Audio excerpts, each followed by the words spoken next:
Sabe, todo mundo sente essa necessidade de ter um ritmo na vida, né? Aquela vontade de parar um pouco, comemorar, simplesmente descansar.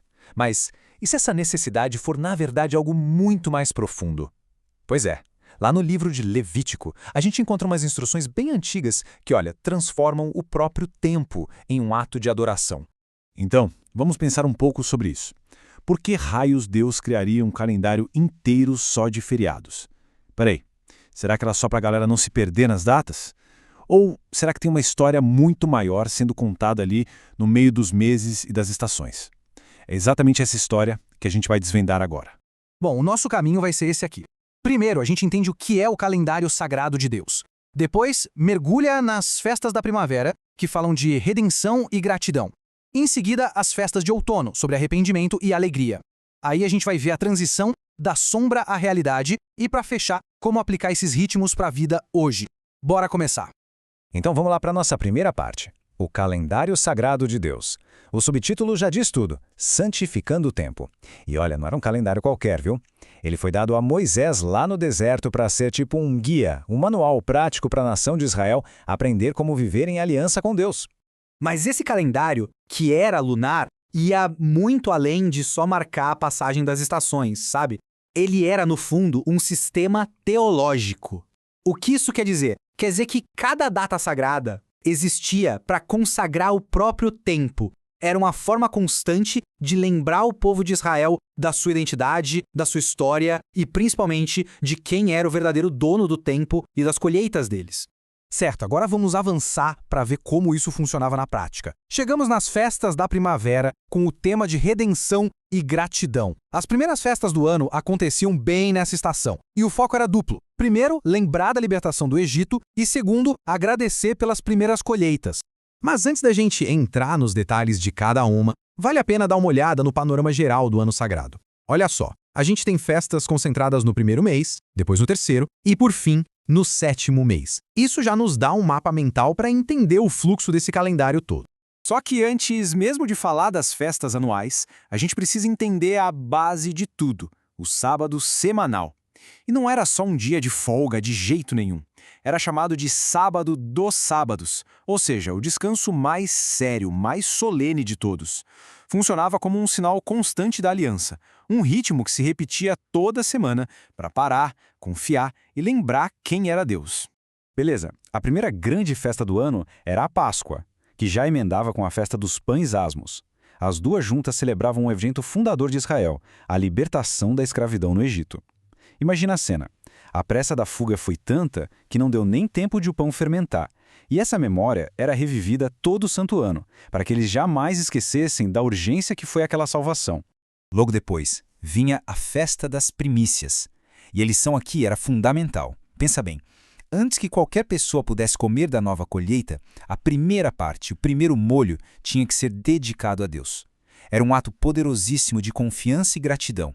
Era o povo dizendo, a gente sabe que tudo isso vem de ti e não do nosso esforço. Primeiro consagrar, para só depois aproveitar. Aí, 50 dias depois, chegava a Festa das Semanas, que a gente também conhece como Pentecostes. E essa festa é incrível porque ela mostra como adoração e vida prática andavam juntas. O povo celebrava a colheita do trigo, claro, mas ao mesmo tempo eles tinham uma ordem, deixar uma parte da colheita para os pobres e para os estrangeiros. A justiça social era literalmente parte da celebração. Muito bem, agora a gente pula para o outono. E aqui nas festas do outono, com o tema arrependimento e alegria, o clima muda. Essas festas aconteciam no sétimo mês, que era considerado o mais sagrado de todos. O foco se desloca para a preparação espiritual, para o perdão e, no final, para uma celebração cheia de alegria. E o sétimo mês não começava em silêncio, não. Ele começava com o som do shofar, a trompeta de chifre de carneiro.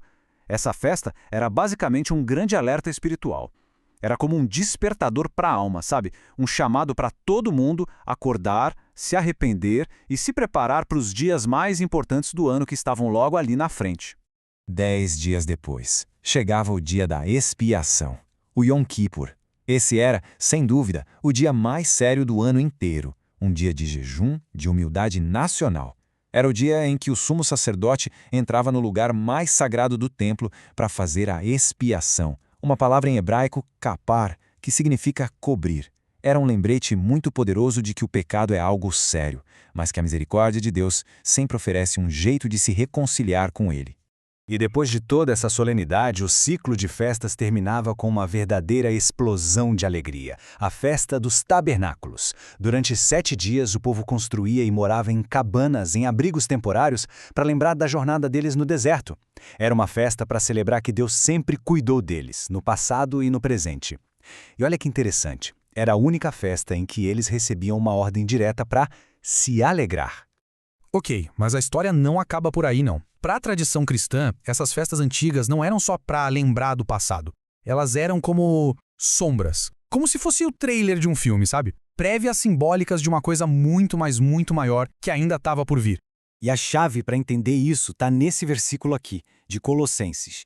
Ele basicamente pega todo esse calendário e dá um novo significado, sugerindo que cada celebração era como um ensaio geral para o evento principal. A pergunta que fica é: que realidade é essa para a qual todas essas sombras apontavam?